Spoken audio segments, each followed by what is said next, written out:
Hello and welcome to this short tutorial showing you how to navigate through our interactive catalogue and technical guides, of which there are 6 this year, so a complete Navigator box set. I'm going to take you through our threading catalogue as an example. At the top of the screen here you have print, download and share icons, and you can choose which page to go to directly. There's one more icon at the end here, but we'll come back to that one later.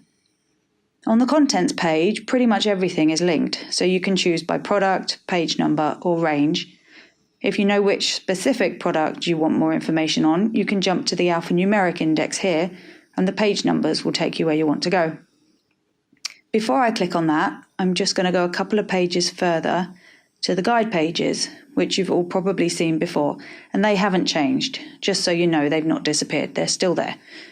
So let's find some more detailed information. I'm going to cheat a bit here, as I know that on page 42 there is a play icon to a rather nice animation on the Jet-Eye shank adapter and Jetstream cooling.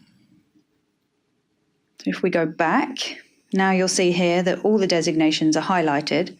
Another great feature is that if you hover over the destination, the product number is shown as well.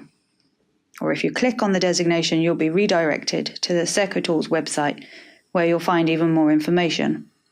But I'm not quite finished with the tutorial, as we still have that one little icon left to talk about. Build your own flipbook. This is really easy and so helpful for everyone who uses the catalogues. You simply choose some pages and click on the Create Flipbook tab at the bottom of the page here. And now you can mail them, post them on various social media channels, or copy the link, and those specific pages can be sent wherever you want. Which brings me to the end of this tutorial. I hope you found it helpful.